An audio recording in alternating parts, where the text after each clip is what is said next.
A glória da obra de Cristo. Abra sua Bíblia em Mateus, no capítulo 26, no verso 39. Mateus 26, 39. A glória da obra de Cristo. Hoje nós vamos pensar sobre a obra de Cristo. À noite, se Deus permitir, a glória da ressurreição de Cristo. E encerrando a série, no próximo domingo, Deus permitindo, pela manhã, a glória dos ofícios de Cristo. Profeta, sacerdote e rei. Tá certo? Vão ser ao todo 19 mensagens sobre a glória de Cristo. Mateus 26, 39. Jesus avançou um pouco, curvou-se com o rosto no chão e orou: Meu Pai, se possível, afasta de mim este cálice. Contudo, seja feita a tua vontade e não a minha. O nosso texto revela o Senhor Jesus, o eterno Filho de Deus, o glorioso Deus e Salvador, orando, como diz Mateus, com o rosto no chão. Nesta postura de profunda humildade na oração, Jesus estava colocando a vida dele diante do Pai. Colocando a vida numa forma honesta, em total honestidade, em total rendição. Não era para menos.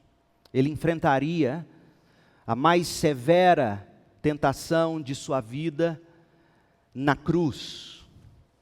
E até aquele ponto, aqui no Getsêmani, esta sim era, até aquele momento, a maior de todas as tentações.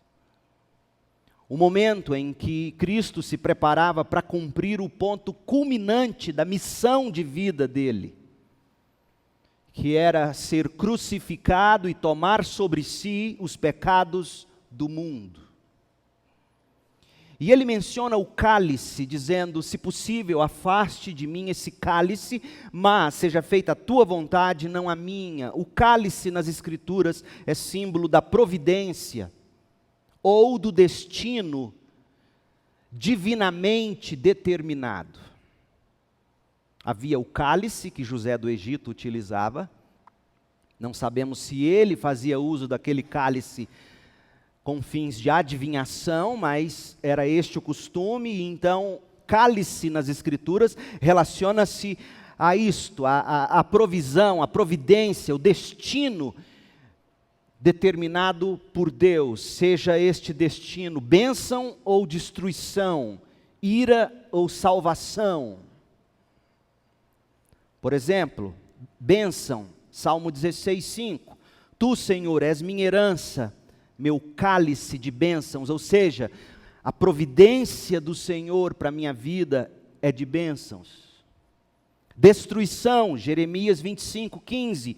Pegue da minha mão este cálice cheio do vinho de minha ira, e faça que bebam dele todas as nações, as quais eu o enviar. Está falando aqui de guerra, de destruição, verso 16.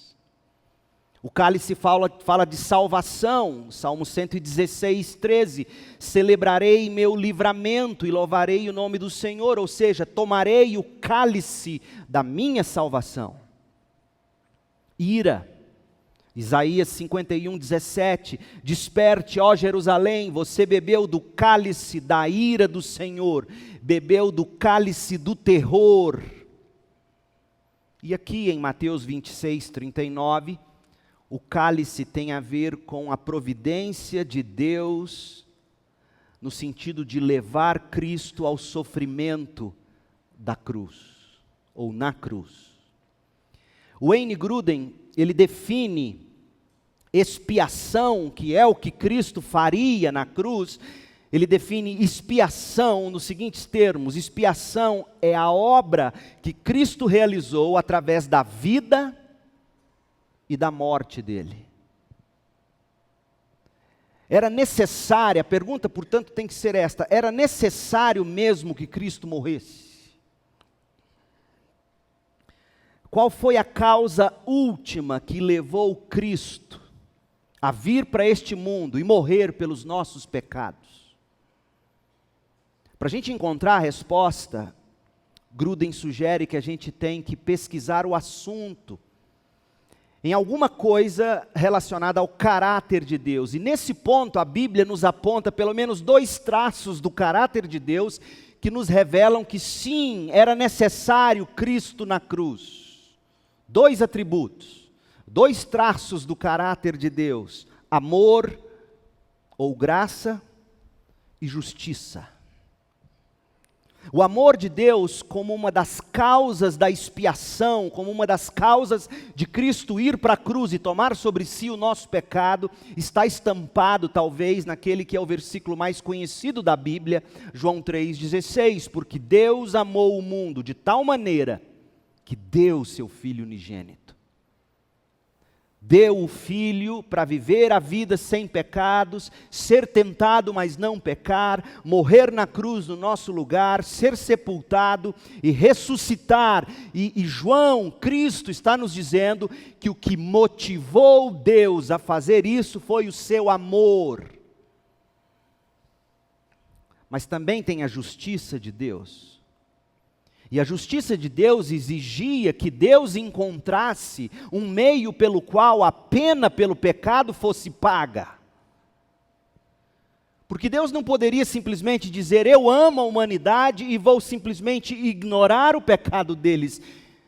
Esse não seria um Deus santo, ele não seria um Deus justo, seria um Deus com 2 palavras. Até porque Deus havia dito: no dia em que vocês comerem do fruto, certamente morrerão. Então como é que Deus poderia simplesmente dizer: não, eu vou mudar de ideia? Então Paulo explica que a justiça de Deus é a razão pela qual Deus enviou Cristo para ser propiciação pelos nossos pecados. E propiciação significa que Cristo se tornou um sacrifício no nosso lugar, um sacrifício que toma sobre si mesmo a ira de Deus, de modo que o sacrifício dele se torne propício a nós. De forma que o sacrifício dele se torna aplicável, favoravelmente aplicável a nós.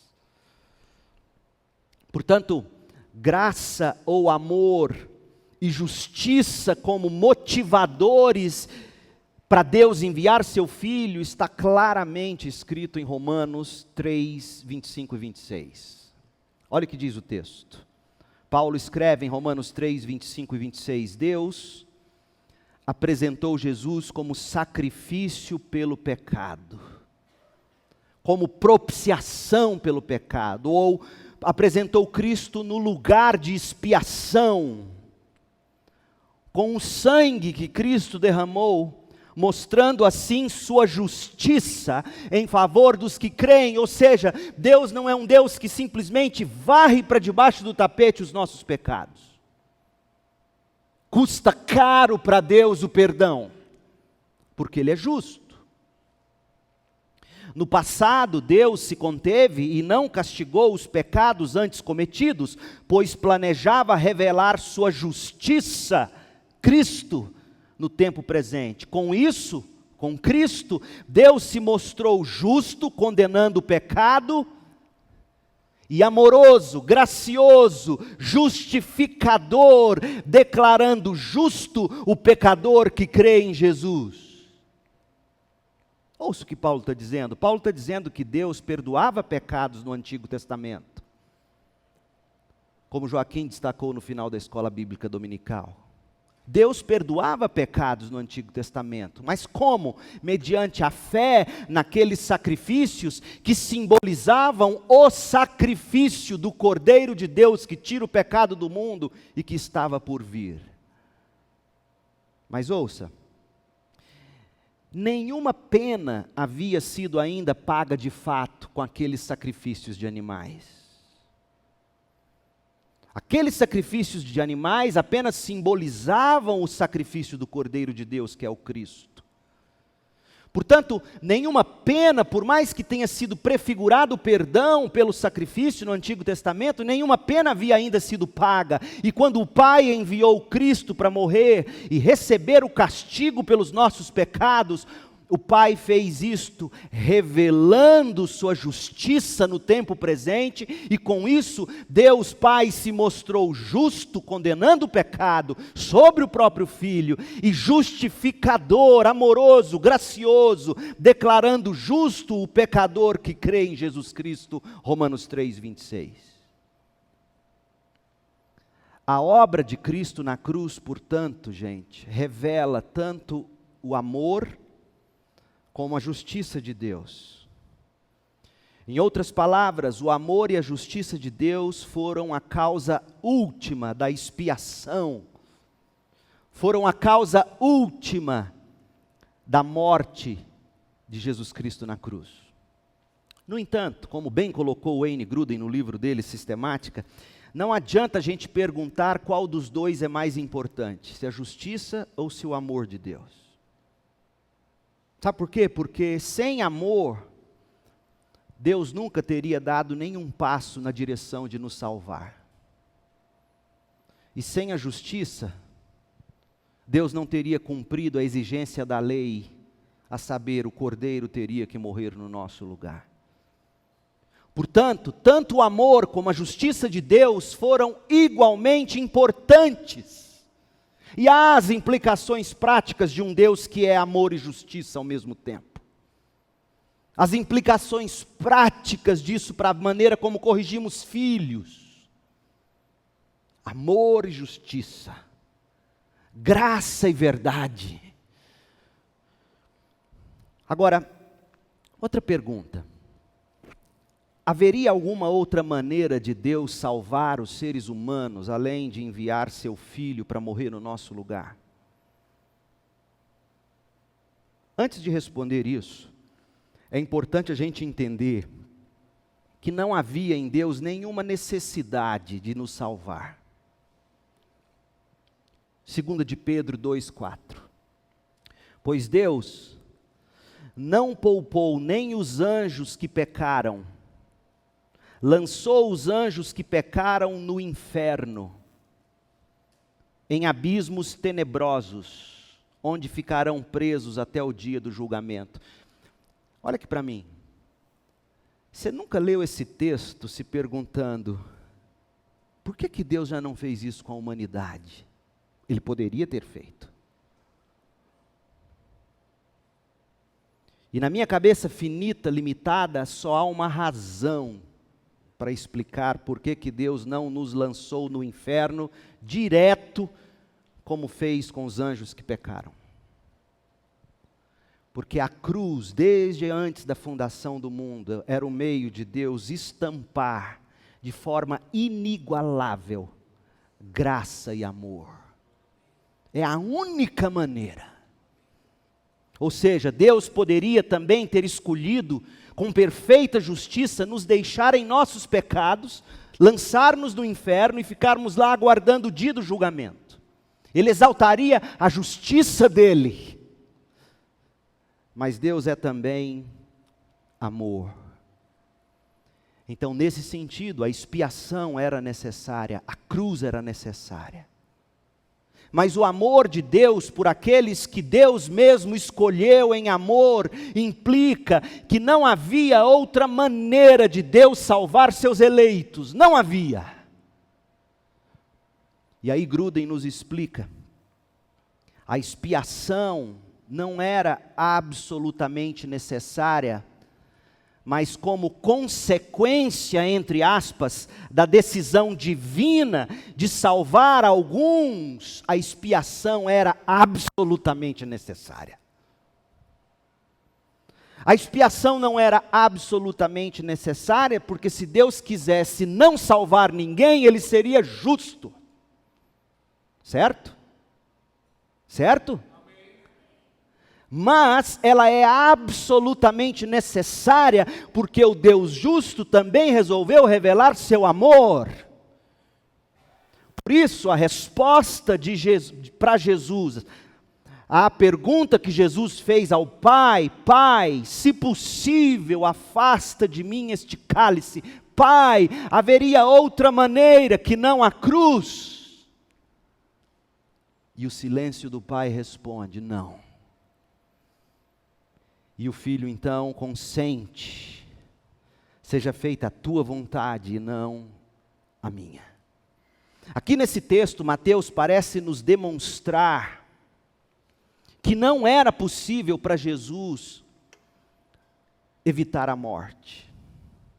Não era possível para Jesus evitar a cruz que estava por vir. Este era o cálice de sofrimento que a providência divina havia estabelecido para o Filho, e ele de coração abraçou. Veja que ele não foi coagido, porque ele vai dizer no Evangelho de João: a minha comida, a minha bebida, meu grande desejo é fazer a vontade de meu Pai. Se fosse possível evitar a cruz, certamente que Deus teria poupado o Filho da cruz.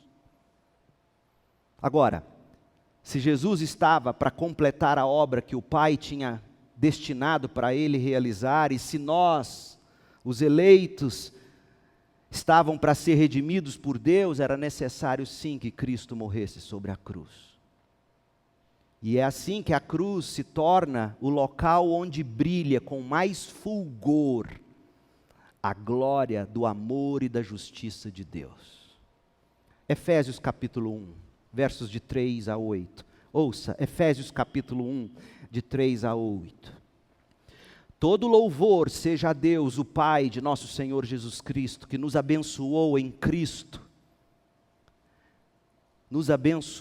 Já nos abençoou em Cristo com todas as bênçãos espirituais nos domínios celestiais. Mesmo antes de Deus criar o mundo, Deus nos amou, olha a necessidade da cruz, e nos escolheu em Cristo para sermos santos e sem culpa diante de Deus. Deus nos predestinou para si, para nos adotar como filhos por meio de Cristo, conforme o bom propósito de sua vontade. Deus fez isso porque, para o louvor de sua graça gloriosa, que Ele derramou sobre nós em seu Filho amado. Deus é tão rico em graça que comprou nossa liberdade com o sangue de seu Filho. Olha aqui o amor e a justiça de Deus. E perdoou nossos pecados, generosamente derramou sua graça sobre nós, e com essa graça, toda sabedoria e todo entendimento. Em que sentido? Em que sentido sabedoria e entendimento, igreja? Não é para você passar no Enem, apesar de que Deus dá. Sabedoria e entendimento para você entender com os olhos espirituais a vida e a obra de Cristo. Sabedoria e entendimento para você enxergar a glória de Cristo. E é por isso que Paulo vai orar nessa mesma carta: Deus, abra os olhos do coração dos efésios, para que eles compreendam o tamanho, a imensidão desse amor. Não há algo mais magnífico que o nosso coração pode contemplar, do que um Deus justo e ao mesmo tempo amoroso, que entrega seu Filho sobre a cruz, para nos perdoar e nos chamar para si eternamente. E nós, para entendermos isso, precisamos, não é de mais barulho na igreja, não é de mais frevo evangélico ou gospel, não é de revivals pelo Brasil afora. Nós precisamos é de uma visão da glória de Cristo na cruz e ressurreto, e isso só através de sabedoria e entendimento espiritual. Ô crente, se você não está orando por isso, se você não está dizendo: Deus, me dê sabedoria e entendimento para enxergar a graça e a justiça de Deus em Jesus. Não havia nenhuma maneira de Deus nos salvar, atraindo para si mesmo glória e louvor, a não ser pela morte de Cristo no nosso lugar, revelando amor e justiça. Agora, precisamos considerar também alguns aspectos da obra de Cristo. O primeiro deles é a vida obediente que Cristo viveu. Por quê? Porque a vida obediente de Cristo no nosso lugar, vida esta que Cristo obedeceu às exigências da lei no nosso lugar, Cristo perfeitamente obediente à vontade do Pai, como nosso representante legal, ou como os teólogos antigos falavam, nosso representante federal. Tendo sido Cristo perfeitamente obediente à vontade do Pai, Ele obteve para nós a justiça. Ou seja, eu e você nunca conseguiremos ser justos. E você já parou para pensar o quanto a gente sente desejo de se mostrar justos para as pessoas? O que eu quero dizer com isso? O quanto a gente tem uma necessidade intrínseca de não admitir que a gente também erra. Você já viu? Isso é justiça própria. O fato é que a gente sempre erra. Por exemplo, você vai aconselhar um casal, um casamento, e aí você pergunta, quantos por cento você acha que você tem de culpa nessa briga? Ah, pastor, 1%. Eu falo, e você acha que isso te exime? Porque no seu 1% de culpa, você tem 100% de culpa. Nós nunca vamos conseguir ser justos, mas Cristo foi. E por isso Paulo escreveu, Filipenses 3, verso 7, pensava que essas coisas eram valiosas, as coisas do judaísmo, a justiça própria, mas agora considero insignificantes por causa de Cristo. Sim, todas as coisas são insignificantes comparadas ao ganho inestimável de conhecer Cristo Jesus, meu Senhor. Por causa de Cristo, deixei de lado todas as coisas e as considero menos que lixo, a fim de poder ganhar a Cristo e em Cristo ser encontrado. Não conto com a minha própria justiça. É impossível você se chegar diante de Deus dizendo que você tem condições. É impossível. Quem vem da obediência à lei, a justiça própria que vem pela obediência da lei, mas sim com a justiça que vem pela fé em Cristo, pois é com base na fé que Deus nos declara justos, é com base na vida perfeita de Jesus. Assim, veja bem, a obra de Cristo para nós vai muito além de Cristo ter morrido na cruz. Passa também pelo fato de que Ele se encarnou, e cumpriu toda a justiça, como ele disse para João Batista em Mateus 3,15, quando diz, não João, você tem que me batizar, para nós cumprirmos toda a justiça. Ele não veio abolir a lei, ele veio para cumprir a lei é boa, Paulo vai dizer, ruim é a nossa carne que não consegue, mas Cristo conseguiu, Ele é a nossa justiça. Então, seja anátema o evangelho que condena a necessidade de buscarmos pela graça, por meio da fé, a justiça de Cristo. Sermos iguais a Cristo. Não conseguiremos, é óbvio, mas isso não quer dizer que eu e você estamos livres para viver como queremos. E sempre voltarmos a Deus e dizer, mas Jesus fez o que eu não dou conta. Não. Sim, eu e você de novo e de novo vamos ter que dizer, Pai, eu pisei na bola, eu estourei, eu explodi, eu fui inconsequente, eu falei mais do que devia, eu fui impaciente, eu errei, eu pequei. Sim, eu não queria, miserável que sou, mas Cristo conseguiu e na justiça de Cristo eu confio. Essa é a oração do crente. Pai, portanto, agora me dê graça e poder para que eu não caia de novo. Não me deixe cair em tentação, mas livra-me do mal. Além da vida perfeita de Cristo, além da vida obediente que nos permite agora ser justos em Cristo, tem a morte substitutiva de Cristo. Porque além de obedecer à lei, Cristo morreu, como Deus disse que seria, no dia em que vocês pecarem, vocês morrerão. Cristo sofreu, meu povo, durante toda a vida dele. Cristo, como todo bebê, já nasceu sofrendo. Ou você acha que Jesus não nasceu?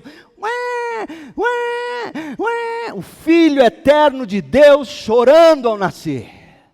Pense sobre isso. É para explodir sua mente um negócio desse. O Deus eterno que se fez homem em Cristo, nasce chorando como eu e você. Ele sofre as tentações, ele sofre crescendo em maturidade, Hebreus 5:8. Ele sofre com a oposição que ele enfrentou dos líderes judeus. Ele sofre com a morte do papai José, porque é bem provável que José morreu com Jesus ainda na adolescência, porque depois do episódio de Lucas 2, José não aparece mais na Bíblia. É óbvio que ele chorou a morte do papai José. Jesus, ao predizer a vinda do Messias, ou melhor, o Deus Pai, ao predizer a vida do Messias, do Filho Jesus, Isaías relatou que ele seria homem de dores e que sabe o que é padecer. Ele sofreu durante toda a sua vida, mas não pecou. Tornou-se assim a nossa justiça. Mas ele sofreu sobre a cruz. O sofrimento de Jesus se intensificou à medida em que ele foi se aproximando da cruz. Ele compartilhou com os discípulos algo de tamanha agonia que eu e você, louvado seja Deus, por isso jamais conheceremos, se você está em Cristo. Mateus 26:38, Jesus vira para o Pai e diz: Pai, a minha alma está profundamente triste até a morte. Pensa numa depressão, pensa numa angústia, pensa numa ansiedade, algo angustiante, como dizia minha vovó Frauzina, aperta o peito. Ele sofreu essas angústias. Mas foi especialmente sobre a cruz que o sofrimento de Cristo atingiu seu clímax. Pare para pensar sobre o tipo de dor que Jesus sofreu sobre a cruz. Leia, eu não vou descrever para não tomar nosso tempo, mas dá um Google depois e pesquise sobre dor, sofrimento na crucificação. Os pregos, as cãibras, as dores musculares, a dificuldade respiratória e, por fim, a morte por asfixia. Você que é asmático, talvez como eu sou, imagina o que é você perder o ar. A dor de carregar o pecado. O fato de Jesus levar sobre si mesmo todo o mal, pensa bem, todo o mal contra o qual a alma dele se rebelou durante a vida inteira, dizendo não, não, mas sobre a cruz ele toma sobre si sem pecado a dor de carregar o pecado. Odiava profundamente o pecado. Era sem pecado, nunca pecou, mas tomou sobre si o nosso pecado, a dor de carregar o pecado, a dor de tomar uma culpa que não é sua. Você já sentiu isso? Se você já foi acusado de algo que você nunca fez. Dói, não dói? Eu não fiz isso, nunca fiz isso. Dói, mas Cristo tomou sobre si todas as culpas que não eram dele. A dor do abandono. Abandono pelos discípulos, pior, abandono pelo Pai. Deus meu, por que me desamparaste? Isso nos revela que Cristo atingiu o ponto de ficar completamente afastado da única fonte capaz de trazer paz à alma, Deus. A dor também de suportar sobre si a ira de Deus. A ira de Deus, o Senhor do universo, o Criador de todas as coisas, derramando sobre o Filho a fúria da sua ira, Cristo se tornou o objeto do intenso ódio e da vingança de Deus. Oh, meu povo, nós não temos noção, e graças a Deus por isso. Nós não sabemos o que é morrer doendo na cruz. Nós não sabemos o que é carregar o pecado que não é nosso, a culpa que não é nossa, de todo mundo. Nós não sabemos o que é Deus nos abandonar, porque hoje eu e você, como diz o Salmo 139, lá no mais profundo abismo Ele está conosco, no mais alto Ele nos acompanha, Ele nunca nos abandona. Eis que estarei convosco todos os dias da minha vida, eu enviarei o meu Consolador. Cristo ficou sem isso. A gente não tem noção. A dor de suportar a ira de Deus. A obra de Cristo é gloriosa.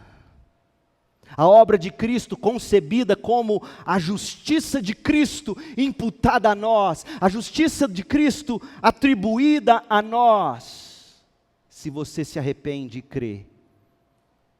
Mas essa obra também é a única e verdadeira propiciação da ira de Deus contra o pecado. E isso nos revelam verdades gloriosas. Deixa eu te apresentar algumas. Por exemplo, em primeiro lugar, a natureza do sacrifício de Jesus. A natureza da obra de Jesus, que Ele concilia nisso, Deus concilia nessa obra amor e justiça. Isso nos dá o enfoque correto aos atributos de Deus. Sabe por quê? Porque muita gente só costuma dizer que Deus é amor. Mas esse amor de Deus não teria ser como praticado se Ele não fosse justo. Porque amor que não leva em consideração justiça não é amor. É libertinagem, é anarquia. Além de aumentar a nossa apreciação pelo amor de Deus, a obra da cruz nos faz enxergar o quanto justiça é caro para Deus. Seja a sua justiça guiada pelo amor e seja o seu amor pautado pela justiça.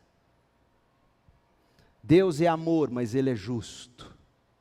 E todos os seus atributos são regidos por um. Ele é santo. Totalmente separado e diferente de nós. O amor de Deus é de fato um amor intenso, forte, exigente, justo, santo, que está disposto a pagar o maior preço para salvar um amado dele. A obra de Cristo concilia os atributos de Deus, amor e justiça. Segundo, a obra de Cristo, o sacrifício de Cristo esclarece um pouco a natureza do dilema humano.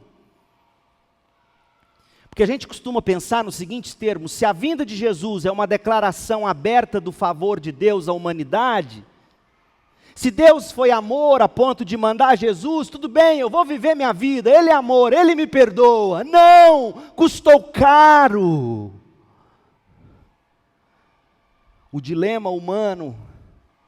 A cruz significa, entre outras coisas, que a nossa situação, gente, é desesperadora, a ponto de não haver lugar para esperança, a não ser na obra de Cristo. Nós éramos por natureza, filhos do diabo, guiados por ele, pelo mundo, pela carne, pelo diabo, e diz Efésios 2, de 1 a 3, nós merecíamos a ira, a condenação. Mas se você quer provar do amor de Deus e não o ódio e a ira justa, você tem que ir para a cruz. A melhor definição de amor, diz John Stott, não está no dicionário, está no Calvário. É na cruz que você encontra o amor de Deus, e é na cruz que você enxerga o quanto custou caro amar. Amar custa caro, gente. Pais e mães sabem disso, melhor do que ninguém. Como custa caro amar, e eu não falo só de dinheiro. Eu falo do sofrimento de ver um filho sofrer. Eu falo das noites de sono perdidas em ver um filho se extraviar. Como custa caro amar. O amor de Deus não é barato. custou o sangue do Filho. Portanto, não seja daqueles que banaliza a justiça de Deus, tornando o amor de Deus água com açúcar. O amor de Deus não é chá de erva cidreira, é biotônico fontoura. Custa caro, sustante. Você não sabe o que é isso? Pesquisa aí com seus avós, você vai descobrir.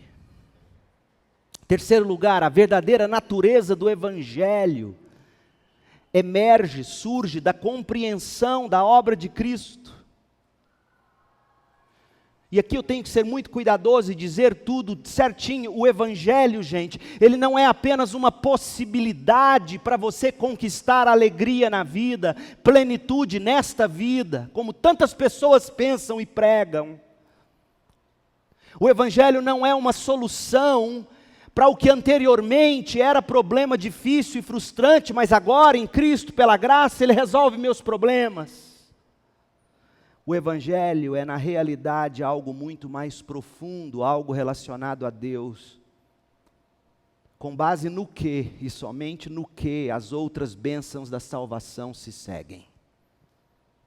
J.I. Packer escreveu no livro dele, Conhecimento de Deus, ele diz assim: o Evangelho realmente traz soluções para os problemas secundários da vida, mas o faz ao primeiro resolver o mais profundo de todos os problemas humanos, aquele do homem em relação ao seu Criador. E a não ser que tornemos claro que a solução para esses problemas anteriores, secundários, depende da solução desse problema último, primário, estaremos interpretando mal a mensagem, escutem, e tornando-nos falsas testemunhas de Deus. Quantos pregadores, falsas testemunhas de Deus, prometendo em primeiro lugar o que o Evangelho nunca prometeu. Porque o que o Evangelho promete em primeiro lugar é nos levar a Deus. 1 de Pedro 3,18. Então a obra de Cristo nos revela a essência do Evangelho. Deus precisava cumprir sua justiça. Deus precisava demonstrar seu amor. Em quarto lugar, a natureza da obra de Cristo como propiciação pelos nossos pecados também tem influência sobre a nossa ética, a nossa vida diária. Olha o que Paulo escreveu, 2 Coríntios 5,14. Crente, ouça isso. Você que está entrando para a faculdade agora, você que está saindo da faculdade, você que tem conquistado coisas na vida, ouça o que significa a obra de Cristo na sua vida. Ouça. 2 Coríntios 5,14. De qualquer forma, o amor de Cristo nos impulsiona, porque cremos que Cristo morreu por todos, também cremos que todos morreram. Ele morreu por todos, para que os que recebem sua nova vida, ouçam, para aqueles que recebem a vida de Cristo, não vivam mais para si mesmos. Se você morreu em Cristo, você recebeu nova vida, e essa nova vida significa que você não vive mais para si, para os seus sonhos, para os seus planos, mas para Deus. Tudo se torna de Deus, seus filhos, sua casa, seu dinheiro, sua família inteira, e você em Cristo não vivem mais para a família, vivem para Cristo. Porque famílias que tendem a viver só para si mesmas, morrem. Tentando reter a vida, Jesus diz o quê? Você perde. Mas quando você entrega a vida e diz, tudo é Cristo, você ganha. E eu e Cris temos provado disso desde o dia em que a gente falou, chega. Saímos daqui, os irmãos sabem disso, os irmãos nos sustentaram. Saímos daqui para os Estados Unidos e tudo que nós tínhamos eram 4 malas. Que chegou lá, eu tive que jogar quase tudo fora, não servia para o clima. Primeira vez que eu fui lavar as roupas, joguei na secadora, encolheu tudo, minhas cuecas ficou desse tamanhozinho. Tudo secou, porque não tem varal, você tem que jogar dentro, secou tudo. Eu falei, meu Deus, não tem roupa, não tem móveis. Saí daqui com um dinheirinho que juntamos, vendi o Fusca que a Cris tinha, $2.000 no bolso. Pensei, vou viver lá 4 anos, tranquilo, $2.000. Cheguei no aeroporto, comprei um pedaço de bolo, que na verdade eu achava que eu estava pedindo um pedaço, chegou um bolo desse tamanho, um café desse tamanho. Aí eu fui pagar aquele negócio, $50. Falei, meu Deus do céu, $1.950. Aluguel, compra. E aí Deus foi se provando cuidadoso. Eu e Cris, nas mãos de Deus, chegamos ao Brasil, fomos pastorear em São Paulo. Eu não estou aqui para falar do que Deus faz na minha vida, mas olha, eu posso te testificar, no momento em que eu disse, eu não vivo mais para minha família, nem você, Cris, nós vivemos para Cristo. Como Ele cuida de nós e dos nossos filhos. Agora, não significa que eu sou negligente com meus filhos, com a minha mulher. Significa que nós vivemos e priorizamos o Senhor. Então, quando eu recebo a nova vida em Cristo, eu não vivo mais para mim nem para minha família. Eu e minha família servimos ao Senhor. É isso que a gente crê. A minha vida é dele. A minha alegria é ver o outro alegre na obra de Cristo proclamada por mim ou ilustrada por mim. Essa é a minha alegria. Essa é a melhor parte. Ninguém tira isso de mim. Como é importante a gente entender isso. Como é importante você entender isso, como é importante você entender que a obra de Cristo na sua vida significa que Deus te comprou para Ele, e agora você e família juntos servem o Cristo, venha o que vier. 1 Coríntios 6:19, fujam da imoralidade sexual. Nenhum outro pecado afeta o corpo como esse, pois a imoralidade sexual é um pecado contra o próprio corpo.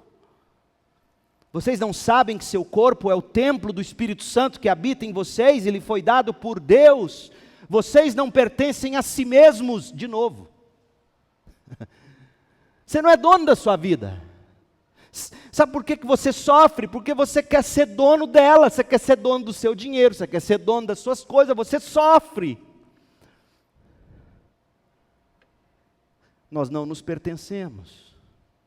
Por quê? Porque nós somos comprados por um alto preço. Portanto, honrem a Deus com seu corpo. Abandone a imoralidade sexual, abandone a pornografia. Como pastor, enxergue-se como morto. Morto não tem desejos para as obras da carne. Ignore esses desejos, diga não. A única e maior importante base adequada para a ética cristã é o fato de que Deus nos amou em Cristo e nos comprou, e agora nós não vivemos mais para nós, mas para Cristo. Quinto lugar, e aqui eu vou corrigir a letra de um hino, 377 do cantor cristão.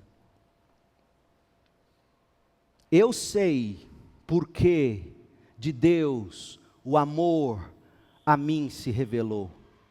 Eu sei sim por que razão o Salvador para si me resgatou. Eu sei, o crente sabe. Então nunca mais esse hino com essa letra. Não sei porque de Deus o amor a mim se revelou. Eu sei, eu sei. E nós já lemos em Efésios. O amor de Deus a mim se revelou. A mim a razão pela qual para si Ele me resgatou, Efésios 1,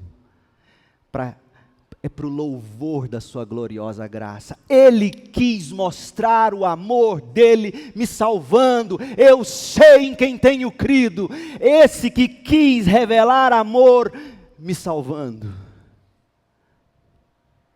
Efésios 1, 6. Deus assim o fez para o louvor da sua graça gloriosa. E você pode ler também Romanos 15, de 7 a 9, a fim de mostrar que Deus é fiel às promessas, para que os gentios glorifiquem a Deus por suas misericórdias. Por que Deus nos amou? Para nós glorificarmos Ele, dizendo: Deus, obrigado por essa misericórdia, obrigado por essa graça, eu não merecia. Eis a glória da obra de Cristo na salvação de pecadores, a fim de mostrar que Deus é fiel às suas promessas. Quais promessas? Do Messias.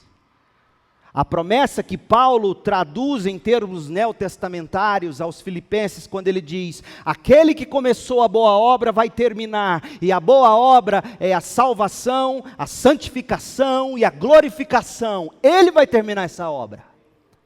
Não é que ele vai terminar aquelas obras que você sai fazendo aí pela fé, e Deus agora tem que te honrar. Não é essa. Ele nunca prometeu terminar essa. Problema seu, cada um com seus problemas.